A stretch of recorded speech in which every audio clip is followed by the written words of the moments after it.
Welcome back to another F1 video for today. It is outstanding Tuesday. Ooh, almost said Wednesday. Not Wednesday yet. When it's outstanding Tuesday, man. We have Daniil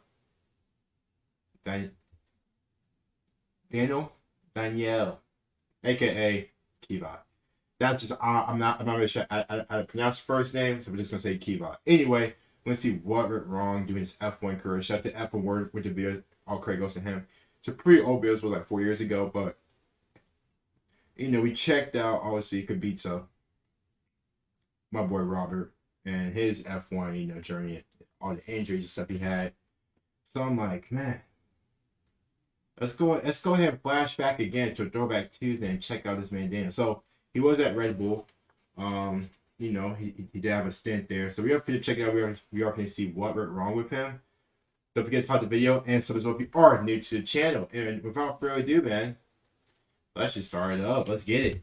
Welcome to the F1 Word. Now, this week on the channel, I'm going to be having a look at a couple of topics from 2017 that I haven't really covered, but probably really should have. Kind of in an attempt to round off 2017. Yes, I know it's February, but we are getting so close now to the build-up and the car launches, testing. The season's not a million miles away. So it just feels like the right week to round everything off. Today then, I'm going to be taking a look at why Daniil Kvyat was dropped from Red Bull entirely and offer my opinions on the whole situations. I will start off, as I often do in these videos, with what I guess you could call a timeline of events, followed by my opinions, and then very quickly, what I think the future could hold for the Russian. Jumping all the way back to his GP3 days then, and Red Bull were absolutely raving about him at the time. From what I remember, he was seen as the next big thing, and certainly looked as though that was the case at the time. He was very quick. He wrapped up the GP2. Alright, yes. I ain't never seen this photo before. I ain't never seen this photo. Look at the Verstappen signs.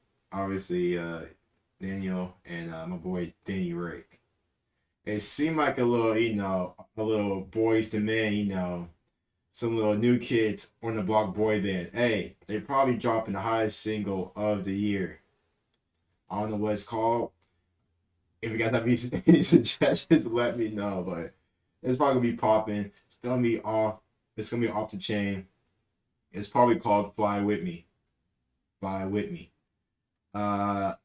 I just made that up. I don't know if any correlation, but that's what I think. Within Fly no with time me. at all was Because Red swiftly Bull, promoted to Toro the Rosso. commercial. However, in his first season flying with away. the junior If you know, outfit, he you was know. comprehensively beaten by teammate Jean-Eric Vergne and finished the season with just 8 points, which made what happened next all the more surprising. He actually ended up, as we know, taking Sebastian Vettel's seat at Red Bull. At the time, many believed, and certainly I believed, that Jean-Eric Vergne was next in line at Red Bull, so I was completely surprised when Daniil Kvyat got that seat. I was absolutely adamant at the time, certainly given that he'd already missed out to Daniel Ricciardo, that Jean-Eric Vergne would be in that Red Bull. There was just no doubt in my mind, but that's not the way it played out. There are a fair few people out there that criticise Daniil Kvyat a lot, and they seem to forget, and it is only, the vocal minority that seem to forget this. Most of us know this, but Daniil Kvyat actually beat Daniel Ricciardo in their first season together as teammate, despite the fact he had fewer retirements or failures to start. All right, it wasn't by a massive margin, it was only by a few points, but still, he did that. The problem for him at the time, and a problem for Red Bull as well, a very nice problem to have, to be fair, was that there was a young man named Max Verstappen absolutely thrashing his Toro Rosso around and setting F1's midfield alight. He comfortably beat the equally highly rated Carlos Sainz over the course of that first season together, and that kind of put Red Bull in a very, very tough position. It was clear and obvious that they wanted Verstappen in that car, but dropping a driver who had just had a fairly strong first season wouldn't look good on a team. Yes, Red Bull go about their business differently to a lot of teams, but they would want to save face if they could on it. We then move into 2016, of course, we all know what happened there, but when you go back to the very start of the season, Daniil Kvyat actually looked pretty much on par with teammate Ricciardo. If you take out his failure to start the Australian Grand Prix because of mechanical issues, and we assume, which I know is a dangerous thing to do, but if we just assume that he finished just behind Ricciardo, 5th, maybe 6th place, there would have been very few points between them. He also picked up the team's own... So that's interesting at first, because obviously, Verstappen took his spot, and him and Daniel worked with teammates for a good minute. And at the same time, kind of sucks for Daniel, like I said, because and him and Daniel Rick's first season together, he was better than my Aussie. So it kind of sucked to lose your spot after that. We probably are gonna figure out what exactly happened, but it that's tough. Like we have a boy wonder who's probably the best F1 driver in the world right now, and Max Verstappen just charged up, ready to go. Like I said, he was at Toro Rosso with Carlos Sainz, just going crazy. So Verstappen was already on track to be a very, very good driver. And Red Bull was like, look, man, like we got this prodigy to make, and we have to, yeah, we gotta kick it up. And guess what they did? Guess what they did? Only podium in the first few Grand Prix with that one at China. However, we then reached the crunch point, I guess is the way to put it, and that was a diabolical Russian Grand Prix weekend from Kvyat. It really was terrible, and that gave Red Bull the opportunity to drop him.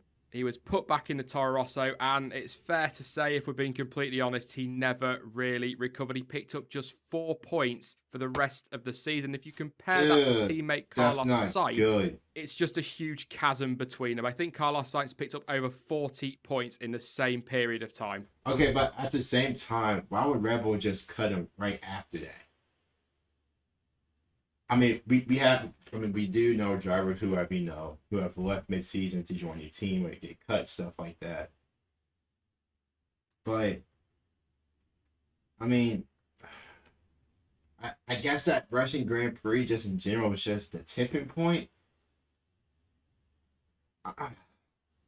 Maybe I'm missing something, because it's like, why that? Like, why did that race just like, okay, like we got it, like he has to go. Maybe, hey, listen, personally, I feel like Red Bull already have a stopping in place. They just waited for that one mistake, just that one bad race from Daniel, from Kvyat, whatever. So Max can take his place. Conspiracy checks. Unfortunately for Kvyat, things didn't improve at all in 2017. With just 4 points on the board, Toro Rosso took the decision to drop him after the Singapore But it seemed like he got crapped though. He did return, as we know, for the US Grand Prix, which ironically saw him pick up his first point since Spain and the team's last point of the season. But that would be the last we would see of Daniil Kvyat in 2017 on the grid, and it could well be the end of his Formula One racing career. We'll come to that a little bit later on. So they were the facts, but on to my opinion then. And first off, there is no doubt whatsoever in my mind that Red Bull had already decided they wanted Max Verstappen in the first team. Thank you. See, I was already thinking that as well. See, man, this is what I'm talking about, man. Your boy is so engaged in the F1 world now, man. I already figured, and shout out to F1 World for me. This is a video, but I just have a feeling as well, like they just waited for that moment for Kvyat to mess up so Max needs to come in to take his spot. And that was Russian Grand Prix. But that's like what, halfway through the season? I mean, obviously I don't think we're not rushing this year, obviously for reasons, but I actually did see the track days come out yesterday. And I kind of skimmed through it. I didn't really look at it, so I kind of did skim through it. But looking forward to it. But anyway, that's no point. But for 2016, that was already decided. As I said earlier, because Daniil Kvyat hadn't really done anything wrong to that point, they needed an excuse to drop him. A decent excuse. Lame. Like I said earlier, they don't go about their business in the same way as other teams, but at the same time, they want to save face as best they can. And he gave them that excuse in Russia. So when you look at it from the Red Bull perspective, you really can't blame them. But I don't think this was down to one race result. I don't think this was down to one set of incidents. I mean, when they got to Russia, he was under massive pressure from the team. They really were leaning on him. And those mistakes that he made kind of showed that. Yeah, he's a hot-headed driver. Yes, he's aggressive. Yes, he's made big mistakes in the past and since that. But they just look like the mistakes from a driver that was under pressure. So he should face criticism for that. There's no doubt about it. But like I've already said, I don't think Red Bull just took that incident into account. Yes, he outscored Ricciardo in his first season with the team. But that doesn't necessarily mean that he's better than Ricciardo as a driver. If you That's take into true. account factors such as luck or mechanical issues or team strategy errors, the points tally doesn't always tell the full story. Yes, of course, points mean prizes. I know that, but it was plainly obvious and still is that Daniil Ricciardo is just the quicker driver. And if I put myself in Red Bull's position for a minute, I would also have been very, very keen to get Max Verstappen in that car as quickly as possible. Yeah. He was clearly a talent, and with the benefit of Yeah. hindsight, it was absolutely the right call. But that does not excuse the way that Red Bull treated Kvyat at the time or Kvyat. since. No, Kvyat. he I may would not say have his lived up to freaking the name. hype and expectation, but the guy had huge boots to fill. I mean, a 4-time world champion, that was never going to be easy. That's hard to do. That's hard to do. Like, mentally wise, you got, like, I'm taking the Sebastian Vettel spot, you know, who was a good driver alongside, you know, Nico Rosberg, you know, Fernando Alonso, Lewis Hamilton at that time, and other drivers as well. So coming into that and, you know, being like, these, like stepping into, like, a promised land, it's like going from, like, like a kid, not a kid, but it's like going from, like, you know, high school to the NBA. That's hard. Like, that's big. Like, you're not going to be up against, you know, people you or, you know, you beating stuff like that. Like, that, yeah. But you know what I mean? Like, you're taking a legend spot, basically. And you got, and plus, for Red Bull, who, you know, we're starting to, you know, be a very good team. Because, you know, Sebastian Vettel. But anyway, it's still like, and in complete and total honesty, I think one of the biggest mistakes Kvyat made, in my opinion, was not, I guess you could say, sucking up to the team bosses enough. You look at how Vettel was at Red Bull and how Ricciardo and Verstappen are. They are all massive personalities who understandably want what's best for their careers. However, they are all equally good at keeping the bosses at Red Bull on their good side. And that is not a criticism in the slightest. It just makes good sense. If you want a long-term career in Formula One and you want to be with a team, you need to keep the guy paying your wages happy. It's just good sense. I mean, look at it this way. It's no coincidence that Buemi, Verne, Kvyat, and I guess to some extent Carlos Sainz aren't driving for the first team or were dropped from the programme. Yeah, okay, Sainz is still part of the Red Bull family. He's on loan at Renault, but I don't see him returning to the team. I'm not saying they're going to drop him, but I can see him ended up staying at Renault for quite a while. But particularly when you look at Buemi, Verne, and Kvyat, they are all drivers that were very comfortable speaking out about Red Bull and their own frustrations with the team. 2014 aside with Sebastian Vettel, but for the most part, Vettel, Ricciardo and Verstappen never really go on the attack with Red Bull. Yes, of course, they vent their frustrations. Yes, they get annoyed with reliability problems, but they never really openly criticise the team. And of course, that keeps the bosses happy, so they're more likely to get a new contract and stick around. So I think that is part of the reason why Daniil Kvyat really never settled at Red Bull, or that they really settled with him. But what I will say is that what Red Bull have done for F1 over the years is incredible. And not just as a team, but as a sponsor as well. Right back to the 90s when they're sponsoring Sauber. They've invested so much time, effort, and a hell of a lot of their own money into the sport. And they've given us some exceptional talent in return, including a 4-time world champion. So, as frustrating as it is, and as unfairly as I genuinely feel they treated Kvyat, ultimately, it's their team, their business, and their money, and they can do with it what they choose. I just personally feel it would have been better for Kvyat, and Red Bull would have saved face if they just let him see out 2017. He couldn't have done any worse than Gasly and Hartley. I'm not saying they did a bad job, but they didn't pick up any points. Reliability wasn't on side, so the worst case scenario was that Kvyat kept retiring with reliability problems and had no points, but at least at the end of 2017,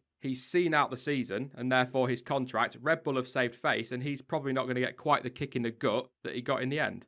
Looking at the future, could we see him back in Formula One in a race seat anytime soon? I mean, he's in probably the right place in a lot of ways. Not necessarily Ferrari, but in the role that he has. He's there as their development driver. He's kind of out of the spotlight. Yes, he's still under pressure because it's Ferrari. Where is he out now? Of the spotlight. It's a chance to refocus, get his head right, and make a fresh bid for an F1 seat. I guess as well, he's also in the right place because Kimi Raikkonen's out of contract at the end of 2018, and with him already being under pressure, there are question marks over whether or not Ferrari are going to extend that deal. So if he absolutely nails it for Ferrari this year, he could end up with that second seat with the Scuderia. I don't think that will happen if I'm being completely honest, but the possibility is there.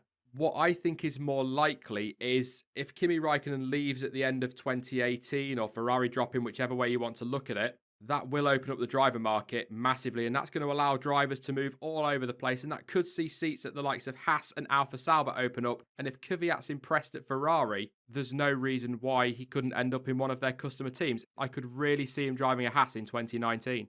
They are just my opinions, of course, but how do you feel Red Bull handled the Kvyat situation? And I didn't like it. I personally didn't really like it.